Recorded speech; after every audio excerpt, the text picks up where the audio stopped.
आजमगढ़ जिले के मुबारकपुर विधानसभा क्षेत्र अंतर्गत सठियाव बाजार में रविवार को बाबा साहेब भीमराव अंबेडकर स्वाभिमान सम्मान समारोह का आयोजन किया गया। इस समारोह में संविधान, आरक्षण और लोकतंत्र के मूल्यों पर चर्चा हुई, जिसमें सैकड़ों की संख्या में लोगों ने हिस्सा लिया। इस कार्यक्रम में बतौर मुख्य अतिथि समाजवादी पार्टी के आजमगढ़ सदर सांसद धर्मेंद्र यादव भी शामिल हुए। उन्होंने अपने संबोधन में प्रदेश सरकार और भाजपा पर तीखा हमला बोला। धर्मेंद्र यादव ने कहा कि आगरा में सरकार खुद तलवार लहरा रही है। यह सुनियोजित हमला है जिसमें पुलिस कार्रवाई करने से बच रही है। अगर सरकार की अनुमति न होती तो इतनी भीड़ इकट्ठा नहीं होती। उन्होंने कल बनारस में बनारस वाले मिश्रा पर हुए हमले का जिक्र करते हुए कहा कि हमलावरों को पुलिस थाने में पकड़ने के बाद भी छोड़ दिया गया, जिससे सरकार की मंशा साफ नजर आती है। उन्होंने कहा कि प्रदेश में अराजक माहौल भारतीय जनता पार्टी और सरकार की देन है। सांसद धर्मेंद्र यादव ने यह भी कहा कि हम पीडीए के लोग बाबा साहेब के दिखाए लोकतांत्रिक रास्ते पर चलेंगे और चुनाव में वोट के जरिए जवाब देंगे। उन्होंने ये भी घोषणा की कि वक्फ बिल के मुद्दे पर समाजवादी पार्टी अब न्यायालय का रुख करेगी और न्याय के लिए कानूनी लड़ाई लड़ेगी। कार्यक्रम में मौजूद मुबारकपुर विधानसभा के विधायक अखिलेश यादव ने कहा कि आजमगढ़ की धरती क्रांतिकारी धरती रही है और यहाँ के लोग हमेशा समाजवादी विचारधारा को समर्थन देते आए हैं। उन्होंने कहा कि जब हमारा सांसद संसद में शोषित समाज की आवाज़ उठाता है तो सत्ता पक्ष की बोलती बंद हो जाती है। कार्यक्रम में संविधान और सामाजिक न्याय की मजबूती पर जोर दिया गया और बाबा साहेब अम्बेडकर को याद करते हुए उनके बताए रास्ते पर चलने का संकल्प लिया गया।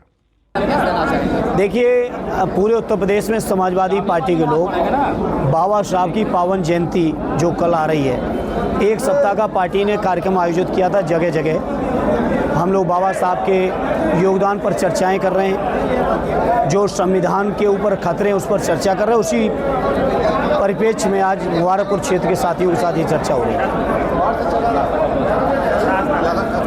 सेना ने तलवार लहराई है लेकिन कोई कार्रवाई नहीं हो रही, इसमें क्या कहेंगे? सरकार लहरवा रही है। ये जिस तरह की बातें, धमकियां खुलेआम हो रही हैं, तलवारें लहराई जा रही हैं, क्या आप ये समझते हो बिना सरकार की अनुमति कितने लोग इकट्ठे हो सकते थे?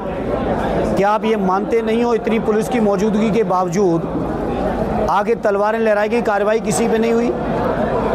हमारे राष्ट्रीय अध्यक्ष जी के ऊपर कातिलाना हमले की बातें की गई, रामजी लाल सुमन जी के बारे में की गई, उनके परिवार के बारे में की गई। ये मैं समझता हूँ केवल आदरणीय राष्ट्रीय अध्यक्ष सुमन जी उनके परिवार का मामला नहीं है।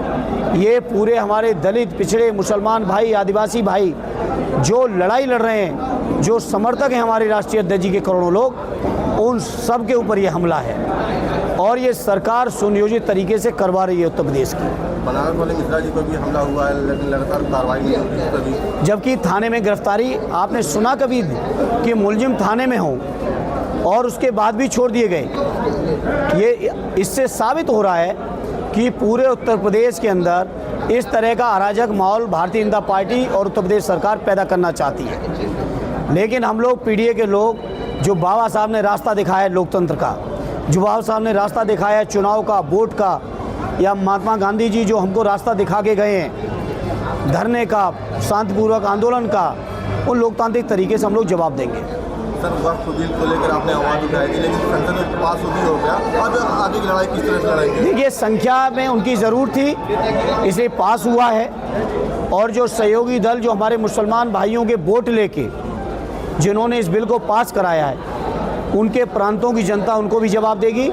और मामला समाजवादी पार्टी ने कहा था, मैंने खुद भी कहा था जंतर मंतर पर जाके अपने राष्ट्रीय अध्यक्ष जी के निर्देश पर, कि समाजवादी पार्टी चाहे सड़कों पे संघर्ष होगा, संसद में होगा या माननीय न्यायालय तक जाना पड़ेगा, हर स्तर पर लड़ाई लड़ेगी। अब मामला न्यायालय में जा रहा है, न्यायालय में भी समाजवादी पार्टी इस बात को लेकर लड़ेगी।